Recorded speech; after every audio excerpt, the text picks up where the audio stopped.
All right, this is part 39 of my people Bible reading, and we are in chapter 12, verse 17, and 18. We'll start there.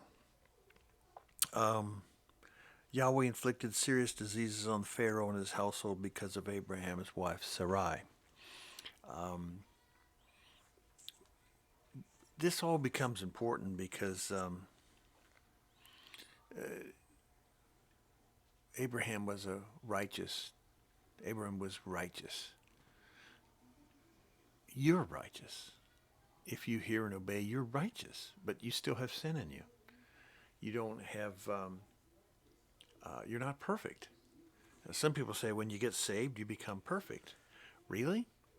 Um, are you kidding me? But there are so many Christian religions that claim that today, that you could walk and be perfect. Does the Father command you to walk and be perfect? Yeah, He does. Um, he does. But can you? And the answer is no. Well, I think the Father knows that. He's smarter than we are. So let's continue on. Now in chapter 13, Abram went up from Egypt to the Negev with his wife and everything he had, and Lot went with him. Um, Abram became very wealthy in livestock and silver and gold, and Lot too. Lot too. But I wanted to take you back a little bit to chapter 12. We just read it. And pay attention because the words mean things, especially in Hebrew. When you take a look at things and you look through the definition and how a word is made in Hebrew, how it breaks down. It says there in verse 12, Yahweh said to Abram, "Leave your country." Abram did. "Leave your people." Abram didn't. "And your father's household." Well, he did because his dad died, so no problem there. "And go to the land I will show you." So what part did he not do? He didn't leave his people. Well, who's that, Bruce? Well, one of them that we know for a fact, and when they say the word Lot, it means whatever is in Lot's line. So if Lot and his wife and one kid, child, fine. If that's all that belonged to Lot, which is maybe a couple hundred servants, yep, they went. So all these people went. Now, what did the father say? He said, "Leave your people." So did Abraham obey? No. And verse 4 says Lot went with him. It didn't say he asked him to go, it just said Lot went with him. So Abraham should have said yes, no. He should have said no. You can't go. Well, I'm going to go with you. My uncle's dead. Your dad's dead. I want to go. No, because the father told me I have to go with just me and my household, which, by the way, when we look at this, it's over 300 people that went with him, not including his wife, Sarai. Didn't have any children yet, so understand that? So something as simple as a statement, "Do as I say." I would rather that you hear and obey me, and things will go well with you, than to let things go wrong with you and do all this sacrificing nonsense. And that's what happened for a couple thousand years here. That's what happened. How'd that work out for them? And how's it work out for today? It doesn't work out. You can't play the game. Well, okay. We'll find out that there's quarreling. That's in 13:7. People aren't getting along. They had to separate. That didn't last long.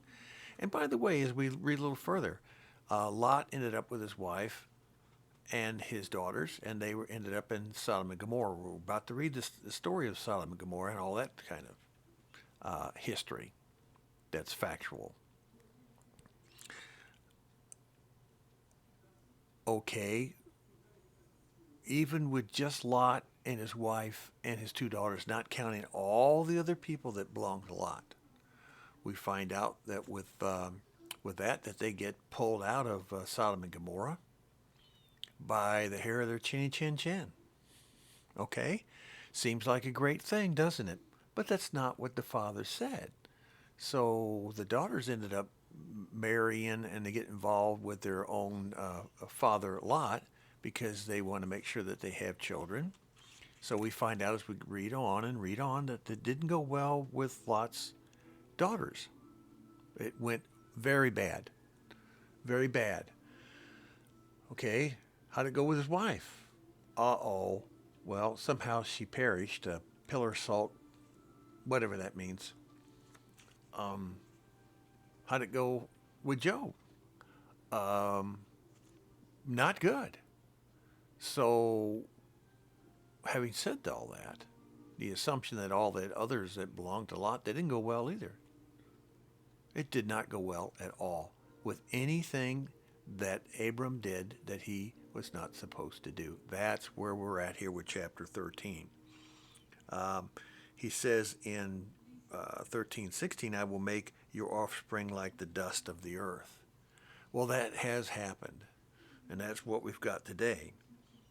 We have the tribes of Ishmael all over the place, and by the way, those people hate each other. There's tribal warfare, and still is today. It is a mess. And then, of course, those 12 tribes, when they get together, hate the tribes of Israel. And then the tribes of Judah, who think they're all the tribes of Israel, which they're not. They're one out of 12. They don't even recognize the other 10 and 11 brothers and sisters they have, although the tribe of Benjamin is mixed in with them, and the Levites and the Cohens and so forth. Okay, but still, and they don't get along with each other, and we don't recognize each other. Britain doesn't always get along with the United States. We had a war with Britain, if you remember that, back in 1776. That would be the tribes of Manasseh. And United States is primarily the tribes of Ephraim. And one thing that I should bring up that somebody's asked me about, how do you know that? I don't know anything.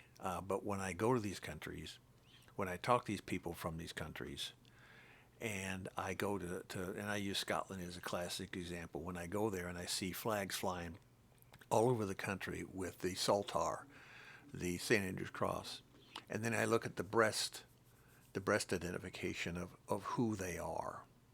I wonder if I can show you here. I think I could show you. Hang on a second here.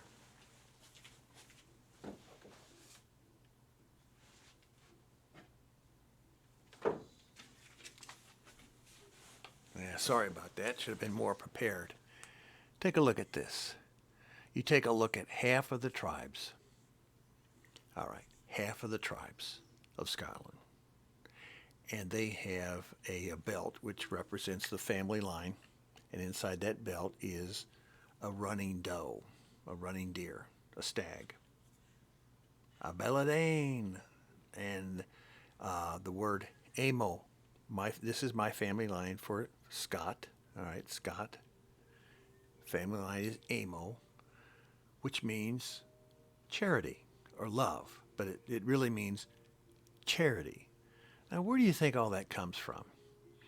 And those people who are knowledgeable, who keep up on things, when you ask them what all this means, and they say this. Well, that means that we are from the tribe of Naphtali, the leaping hind, H-I-N-D, the leaping hind. When you go to the Netherlands, they say we're the tribe of Zebulon. Are you Jewish? Oh, yes, we're Jewish, but we're not really Jewish. We're the tribe of Zebulon. And the Germans, when you talk to them, that came up through the Danube, the tribe of Dan, for the travel of the waterways of the Danites, Danube waterway travel. It's a river. They're the tribe of Dan. So in World War II, you mean the tribe of Dan was fighting against the Zebulese and fighting against Ephraim and Manasseh and their other brothers and sisters? Yeah, are you getting it? Are you getting it? And until these people get together and realize who the Father is and that their Father is, and they're part of the tribes, and the rest of us who are not all these 12 tribes are grafted in, we're going to be fussing and fighting to the end of time until that happens. But we know that there's going to come to an end to that, and that these 12 tribes, not the Jews, and not the other tribes, they're not going to take over the Jewish land of Israel, because Israel means all 12 tribes. Okay, all 12. Until all those 12 get together, we're not going to be able to do anything against the other 12 Ishmaelites, the other 12 tribes that have broken down to all those people who literally hate each other and then hate everybody else. It's not going to happen until we all realize that we need to hear and obey. We need to hear and obey. Sacrificing and all this blood stuff means absolutely nothing, because only the blood of Yeshua is what means anything today. So Abraham moved his tents, and he went to live near and the father told him to go around the whole land, and I'll show you what's going to be yours. But by the way, there's again, he didn't pay attention. Abraham did not walk through all the lands, and the father would show him. He did not go from the Euphrates all the way to the Egyptian Nile. He didn't do that, which is going to be the land of Israel one of these days. All of that. All of that. He didn't do it. So there's another thing he didn't do. Again and again, Abraham did not walk the entire area, only part of it. Chapter 14. Now, at this time, you've got a bunch of kings. And there's 4 or 5 or 6 kings versus 4 or 5 or 6 kings, and everybody's fighting each other, and it's all about stuff.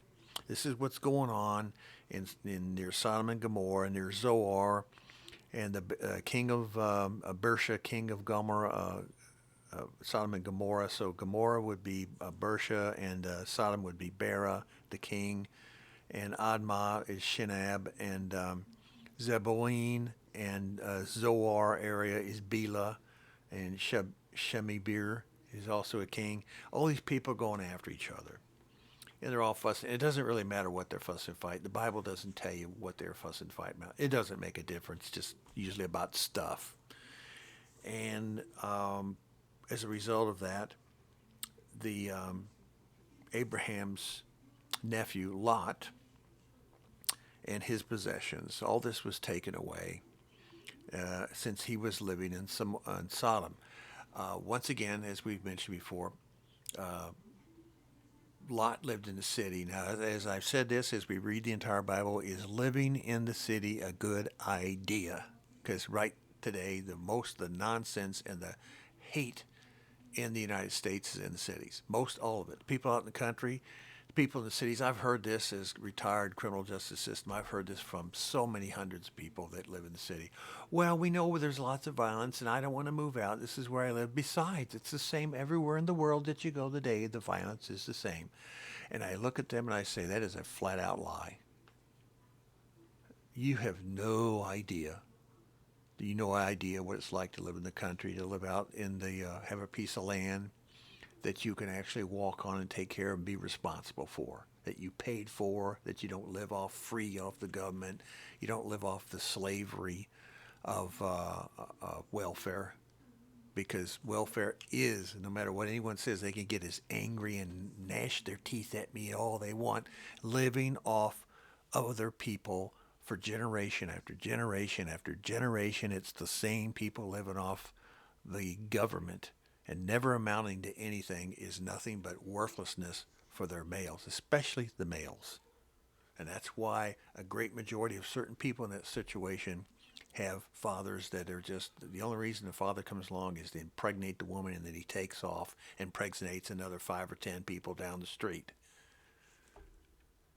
And they all end up with a fatherless Father's Day every year, generation after generation. That is absolutely pathetic and sad.